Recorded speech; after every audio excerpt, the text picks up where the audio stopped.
அன்பே சிவம் மனமே குரு என்றுணர்த்திய குருவே போற்றி. எனக்குள் இறைவனை உணர வைத்த குருவே போற்றி.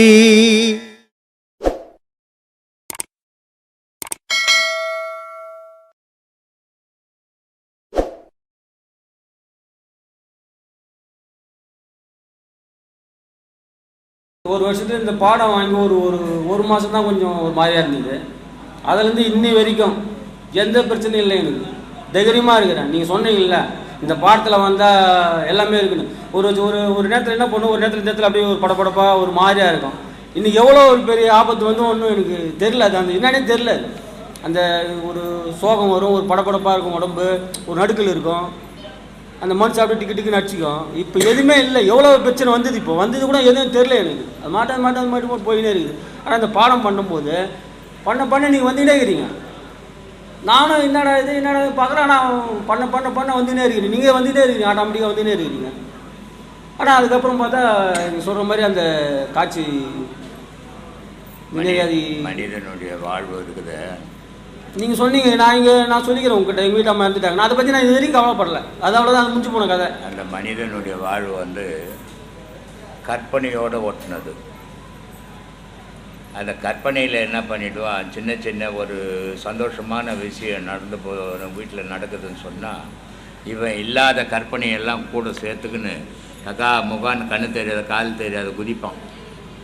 அதே நேரத்தில் சின்ன ஏதாவது துக்கமான ஒரு விஷயம் நடந்துச்சுன்னா அதில் தேவையில்லாத கற்பனையெல்லாம் சேர்த்துக்கணும் ஒரு மாதம் எழுந்துக்காத உட்காந்து அழுவான். இதுதான் மனிதனுடைய வாழ்வு. ஆனால் இந்த பாடத்தில் வந்தால்னா அந்த கற்பனைகள் இருக்காது. கற்பனைகள் இல்லாதால சந்தோஷம் இருந்தாலும் அளவோடு இருப்பான், துக்கம் இருந்தாலும் அளவோடு இருப்பான். ரெண்டுலேயுமே அவன் பாதிக்க மாட்டான். துக்கத்துலேயும் பாதிக்க மாட்டான், சந்தோஷத்துலேயும் பாதிக்க மாட்டான். அதுக்காக தான் இந்த பாடத்தை பண்ணுங்கன்னு இவ்வளோ கட்டுறதுக்கு காரணம் அதனால தான். ஏன்னா மனித வாழ்வு அமைதியாக வாழறதுக்காக தான் வந்தான். ஒரு 9:15 படுப்பேன், 10 மணி வரைக்கும் பார்ப்பேன், உங்களை பேசுறது பார்ப்பேன், படுப்பேன். படுத்தா கரெக்டாக 3:45 ஏஞ்சிடுவேன். ஏந்திரிச்சு போயிட்டு வந்து நீங்கள் சொன்ன மாதிரி உட்காருவோம். உட்காந்து 5:30 மணி தான் ஏந்திருப்பேன். சந்தோஷம், நல்லா பண்ணு, கரெக்டாக பண்ணுவாங்க. ஆனால் நீங்கள் சொல்கிற மாதிரி அந்த டைம் கரெக்டாக அது எப்படியோ நமக்கு இன்னைக்கு கூட சரி, இன்னைக்கு காலையில் தானாக எழுப்பி 3:40 தான் கப்புன்னு ஏற்றிட்டேன். ஏந்திரிச்சா ஒன்று நீ எழுப்புணுன்னு இல்லை, முதல்ல ஒரு மாதத்துக்கு தான் நீ எழுந்துக்கணும், அப்புறம் அதுவே எழுப்பிடும். உண்மை நடக்குது. அதனால் கரெக்டாக பண்ணிங்கன்னா உங்களுக்கு துக்கம் இல்லாத அமைதியாக இது வரைக்கும் இல்லை. நீங்கள் நான் எவ்வளோ பார்த்துட்டேன். நான் இப்போ இன்னைக்கு சூழ்நிலை வரைக்கும் எந்த பிரச்சனையும் இல்லை. எனக்கு பிரச்சனை வந்தாலே எனக்கு அதை பற்றி கவலையே இல்லை, அது மாதிரி போயினே இருக்குது. அவ்வளோ ஒரு உண்மையை சொல்கிறேன், அதில் அந்த அளவுக்கு ஒரு பவர் இருக்குங்க. 5 பாடம் வாங்கியிருக்கிறேன் ஐயா நான். ஆனால் எந்த குறையும் இல்லை. இதில் இன்னும் ஒரே ஒரு பாடம் வாங்குறது 5 பாடம் வாங்குறேன், 6 பாடம் வாங்குறேன் இல்லை. இப்போ நீங்கள் சொன்னதை நான் எடுத்து இது பண்ணி எல்லாருக்குமே சொல்கிறேன், ஒவ்வொரு பாடத்துக்கு ஒரு பாடம் 5 மாதம் கேப் பண்ணணும். சும்மா நான் மாதம் அந்த பொறிகளில் வாங்குற மாதிரி வாங்கினா ஒரு பாடத்துலேயும் ஒரு அனுபவம் கிடைக்காது, வீணாக தான் போகும். அதனால் உங்களுக்கும் காசும் தண்டம், எங்களுக்கும் கத்துறதும் தண்டமாக போகும். அதனால் ஒரு பாடத்துக்கு 5 மாதம் 6 மாதம் கேப் கொடுத்து செய்தீங்கன்னா ஒவ்வொரு பாடத்துலேயும் ஒவ்வொரு அனுபவங்கள் கிடைக்கும். அந்த அனுபவம் தான் உங்களை நிலை நிறுத்தும். இது நான் பேசுகிறது வந்து ஒரு செடி நட்டுட்டா ரோட்டில் ஆடு மாடெலாம் மேய்ஞ்சிட்டு போயிடும், பாதுகாப்பு இருக்காது. பாடம் கொடுக்குறது செடி நட்டுற மாதிரி, நான் பேசுறது வந்து அதுக்கு வேலி போடுற மாதிரி பாதுகாப்பு பாடத்துக்கு. அதனால் மாதம் அந்த கிளாஸ் கேட்கணும். கிளாஸ் கேட்டிங்கன்னா தான் நீங்கள் அதிலேருந்து பின்வாங்க மாட்டீங்க. ஆனால் மாதம் வரணும், மாதம் போய் உபதேசம் வாங்கக்கூடாது. உபதேசம் வாங்கினீங்கன்னா அதில் ஒன்றும் யூஸே ஆகாது, பிரயோஜனம் இல்லாத போயிடும். அதனால் ஒரு பாடமும் 5 மாதம் 6 மாதம் கேப் கொடுத்துவாங்க. சந்தோஷம். சரிங்களா? நம்ம யாகத்தில் என்ன சிறப்பு அப்படின்னா, ஒரு குரு பூஜை எப்படி நடக்கணும்னு நமக்கு தெரியாது. ஏன்னா ஐயாவுடைய குரு இங்கே இல்லை, அதனால் ஐயா அதை பண்ணவே இல்லை. ஆனால் நமக்கெல்லாம் குருநாதர் ஒருத்தர் இருக்கார். அப்போ நாம் சீடர்கள் எல்லாரும் சேர்ந்து ஒரு குருவுக்கான குரு பூஜை எப்படி நடத்தணுன்றத இந்த உலகத்துக்கு ஒரு முன் உதாரணமாக இருக்குது நம்ம ஆசிரமத்தில் நடக்கிற குரு பூஜை. ஏன்னா ஐயா வந்து ஒரு காலத்தில் உலகம் முழுக்க இருக்கிற என்னுடைய சீடர்களுக்கு ஆத்ம வணக்கம் தான் சொன்னார். இது கொஞ்சம் காலம் இப்படி தான் சொல்லின்னு வந்தார். ஏன்னா அவருக்கு தெரியும் பாடமானவனுங்க அவங்களுக்கு மட்டும்தான் ஆத்ம வணக்கம் சொல்லணும் அப்படின்னு தெரிஞ்சு தான் அதை சொன்னார். ஆனால் ஒரு காலகட்டத்துக்கு அப்புறம் அவரே கொஞ்சம் இறங்கி வந்து இன்னொரு வார்த்தையும் சொல்கிறாரு, உலகம் முழுக்க இருக்கிற என்னுடைய சீடர்களுக்கும் பக்தர்களுக்கும் ஆத்ம வணக்கம். ஒரு மகான் தன்னுடைய நிலையிலிருந்து இறங்கி வந்து தாங்கிட்ட ஒரு ஞானம் இருக்குது, அந்த ஞானத்துக்கு போகிறதுக்கு வழியும் கொடுக்குறேன் அப்படின்னு சொன்னால் கூட வரவங்க கொஞ்சம் பேர் தான். வர முடியாதவங்க இன்னும் ஆயிரக்கணக்கில் லட்சக்கணக்கான பேர்கள் இருக்கிறாங்க. அவ்வளோ பேர்கள் இருந்தால் கூட என்னுடைய சொல்லு அவங்களோட வாழ்க்கையில் ஒரு மாற்றத்தை உண்டு பண்ணுது. அதை அவங்களே சொல்கிறாங்க. ஐயாவுக்கு ஃபோன் பண்ணி, ஐயா நீங்கள் எங்கே இருக்கீங்க தெரியாது, உங்களுடைய ஆசிரமம் எப்படி இருக்குன்னு எனக்கு தெரியாது, ஆனால் நீங்கள் சொன்ன சொல்லி எப்படிலாம் என் வாழ்க்கையை மாற்றிருக்குதுன்னு நான் சொல்கிறேன்னு அவங்க வாழ்க்கையில் அந்த மாரணத்தெல்லாம் அவங்க சொல்லுவாங்க. பாடம் பண்ணலை, பாடம்னா என்னன்னு தெரியாது, அவரை நேரடியாக பார்த்தது கிடையாது, ஆனால் அவங்க சொல்லுவாங்க, உங்களுடைய சொல்லு தான் என்னை வாட வச்சிருக்கு, உங்களுடைய சொல்லு தான் வாழ்க்கைன்னா என்னன்னு எனக்கு புரிய வச்சிருக்கு, உங்கள் பேச்சை கேட்டதுக்கப்புறம் இப்படி தான் மனுஷன்னா இப்படி தான் வாழணும்னு அப்போ தான் நான் உணர்ந்தேன்.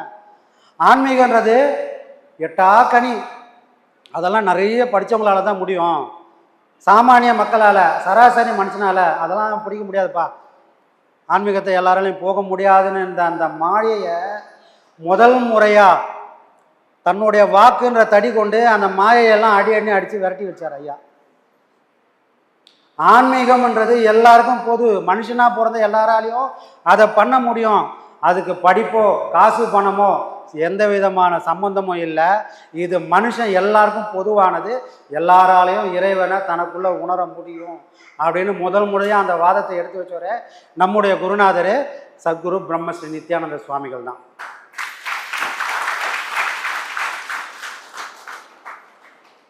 ஏன்னா ஐயா சொல்லுவாங்க, எல்லாரும் தமிழ்நாட்டு மக்கள்லாம் வந்து உட்காந்துக்கிறாங்க, தமிழ் தெரிஞ்சவங்க மட்டும்தான் உட்காந்துக்கிறாங்க, நான் என்னோட மேதாவித்தனத்தில் ஆங்கிலத்தில் பேசியிருந்தா எப்படி இருக்கும், அவங்களுக்கு புரியாமல் பேசுறதுல என்ன அர்த்தம் இருக்குது, நாம் சொல்லக்கூடிய வார்த்தை அந்த நெஞ்சில் எங்கேயோ ஒரு இடத்துல உரைக்கணும்.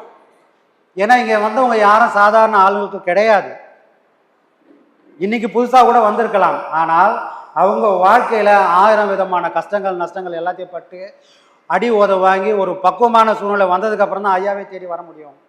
இங்கே ஐயாவை தேடி நினச்ச உடனே எல்லாராலையும் வந்துட முடியாது, அதுக்குன்னு ஒரு பக்குவம் இருக்கணும். அப்போ இங்கே வந்திருக்கக்கூடிய ஆன்மாக்கள் எல்லாரும் ஏறக்குறைய பக்குவப்பட்ட ஆன்மாக்கள் மட்டும்தான். அவங்களுக்கு ஒரு வழி மட்டும்தான் இப்போ தேவைப்படுது. அவங்களுக்கு அறிவு இல்லாமல் இல்லை, அறிவு ஆல்ரெடி இருக்குது, அவங்களெல்லாம் இறைவன் கொடுத்தே தான் அனுப்பியிருக்கிறான். அந்த அறிவு தான் இங்கே ஒருத்தர் குருநாதர் இருக்கிறாரு, அவர் வழியில் நீங்கள் போங்க, அவர் முதல்ல அவரோட ஆசீர்வாதத்தை வாங்குங்கன்னு சொல்லி இருந்தது. அவங்க மனம், அந்த மனசுக்குள்ளே தான் அறிவுன்னு ஒன்று இருக்குது. ஆனால் நடைமுறை வாழ்க்கையில் அந்த அறிவை செயல்பட விடாமல் மனம் மட்டுமே நம்மளை ஆட்டி படைக்குது. மனம் ஆட்டி படைக்குதுன்னா எதை வச்சு கண்டுபிடிக்கலாம்னா, எப்பவுமே உணர்ச்சி வசப்பட்டுனே இருப்போம். ஆசை பாசம் கோபம், இது 3 மனுஷனுக்கு மனம் செயல்பட்டுனே இருக்குது. அப்போ அறிவுன்றதுக்கு அங்கே வேலையே கிடையாது. இது 3த்தில் இந்த 3மே பிரதானமாக செய்யக்கூடிய மனுஷனால் அறிவுபூர்வமாக சிந்திக்கவே முடியாது. இந்த 3ஓட பலம் யாருக்கு குறையுதோ அவங்க மட்டும்தான் நின்று நிதானமாக இது சரி இது தவறு அப்படின்னு புரிஞ்சு தன்னோட வாழ்க்கையில் அதை நடைமுறை கொண்டு வருவாங்க. ஆன்மீகம்ன்றது ஏதோ 1 மணி நேரம் பாடம் பண்ணுறது இல்லை ஆன்மீகம், ஏதோ கோயிலுக்கு போய் வர்றது இல்லைன்னா ஆன்மீகம். நான் கற்றுக்கின விஷயத்த என் காலம் உள்ள வரைக்கும் நடைமுறைப்படுத்தணும், அதுக்கு பேர் தான் ஆன்மீகம். அப்படி பண்ணால் மட்டும்தான் என்னுடைய மனமானது செம்மையாக இருக்கும். இல்லைன்னா இது எப்போவுமே பாசி படர்ந்த குளம் மாதிரி, பாசி குழந்தையிலேருந்தே மூடி தான் இருக்குது. ஏன் மூடி இருக்குது சொன்னால், எப்போ நம்ம கண்ணை திறந்து பார்த்தோமோ, கண்ணை திறந்து பார்த்த நாள்லேருந்து திரும்ப கண்மூடுற நாள் வரைக்கும் நாம் பார்த்துட்டு இருக்கிறது ஒரே விஷயம், இந்த உலகத்தை மட்டும்தான். அந்த பார்வை என்றைக்குமே நம்மளை நோக்கி திரும்பதில்லை. நான் யாருன்னு கேள்வி கேட்டதில்லை, நான் எப்படி இருப்பேன்னு அதை சிந்திச்சதே இல்லை.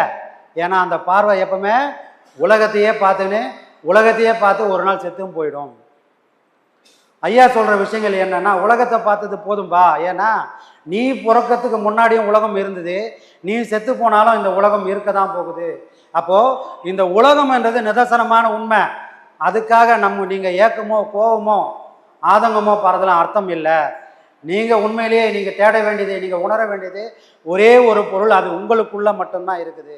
ஐயா சொல்வார், உலகத்தை பார்க்காதப்பா உன்னை பாருன்னு சொல்வார். உன்னை பாருன்னா நான் யாருன்ற விஷயம் எனக்கு தெரிஞ்சிருக்கணும். எனக்கு ஒரு பேர் இருக்குது, அந்த பேரை எதனால் வரைக்கும் சொல்லி கூப்பிடுவாங்க?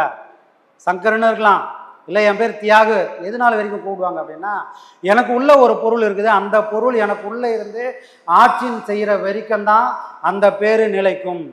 ஏன்னா இங்கே வச்ச பேர் நான் பிறந்ததுக்கப்புறம் அம்மா கையால் வச்ச பேர். அம்மாவுக்கு எப்படி அந்த உரிமை வந்தது அப்படின்னு சொன்னால், அம்மா அப்பா 2 பேர் செஞ்ச உடம்பு தான் இது இறைவன் கொடுத்த உடம்பு இல்லை. அப்போ 2 பேர் செஞ்சு வச்ச இந்த உடம்புக்கு அவங்களே ஒரு பேர் சூட்டுறாங்க. அது எது நாள் வரைக்கும் காப்பாற்றும் அப்படின்னு சொன்னால், இந்த உயிருக்கு உயிர் கொடுக்குற ஒரு பொருள் ஒன்று உள்ளே இருக்குது, அந்த பொருள் அதை காப்பாற்றிங்கிற வரைக்கும் இந்த பேர் நிலைச்சி நிற்கும்.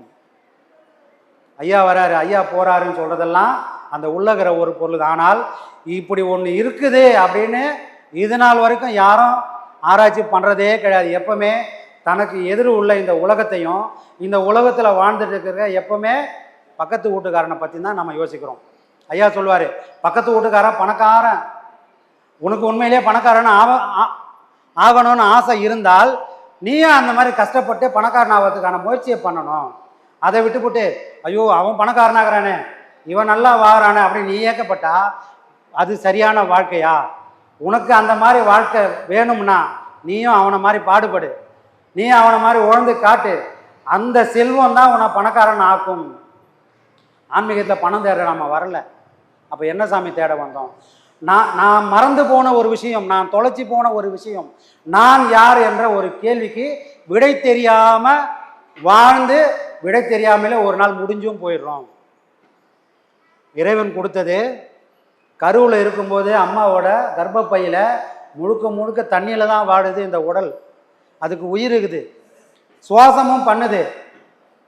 நம்மளை இப்போ தண்ணியில் போட்டு நல்லா முழுங்கி நீ சுவாசம் பண்ணுப்பா அப்படின்னு சொன்னால் பண்ண முடியுமா? நம்மளால் பண்ணவே முடியாதுல்ல, மூச்சு தண்ணீரே செத்துருவோம். அவனா அம்மாவோட கருப்பையில் முழுக்க முழுக்க தண்ணி இருக்குது, அந்த தண்ணிக்குள்ளவே இந்த ஒரு விந்து ஒரே ஒரு சொர விழுந்து அது இவ்வளோ பெரிய உடம்பாகி அந்த தண்ணிக்குள்ளே தன்னை காப்பாற்றிக்கணும் வாழுது. எப்படி சாமி வாழும்? நம்மளால முடியலையே, அது எப்படி வாழுது அப்படின்னு சொன்னால், அதுக்கு தான் அங்கே சொல்கிறது உள்முக கதின்றது. அதுக்கு பேர் தான் வாசி. நாம் குழந்தையே வாசி தான் பண்ணின்னு இருந்தோம், அம்மாவோட கருவில் வாசி தான் பண்ணின்னு இருந்தோம். அதனால தான் கையை மூடின்னு இருந்தோம், அதனால தான் கண்ணை மூடின்னு இருந்தோம், அதனால தான் தனக்குள்ளே தான் ஒடுங்கின்னு இருந்தோம். வாசி பண்ணுறவங்க நிலை அதுதான் இருக்கும். பறந்து விரிந்து போனால் அவங்க மனம் மூச்சு பயிற்சி கூட பிரயோஜனம் இல்லை. நிறைய பேர் மூச்சு பயிற்சி பண்ணுறேன், அதை பண்ணுறேன், இதை பண்ணுறேன்றாங்க. ஆனால் உண்மையிலே அதெல்லாம் பண்ணாங்கன்னா அவங்க யாருன்றத அவங்க செய்யக்கூடிய செயல் காட்டி கொடுத்துரும். அவங்க உண்மையிலேயே பாடம் பண்ணுறாங்க, சத்திய வழியில் தான் நிற்கிறாங்கன்னு சொன்னால் அவங்களோட செயல் காட்டி கொடுத்துரும். நாம் வேறு எதையும் பார்க்க வேணாம். அவங்க வீட்டில் போய் 3 மணிக்கு பாடம் பண்ணுறாங்களா, 5 மணிக்கு பாடம் பண்ணுறாங்களான்னு பார்க்க வேண்டிய அவசியம் இல்லை. அவங்க தினம் தினம் செய்யக்கூடிய செயல், அவங்க பேசக்கூடிய பேச்சு, அவங்க யாருன்றத இந்த உலகத்துக்கு காட்டி கொடுத்துரும். வேற எதுவுமே விளம்பரம் கிடையாது.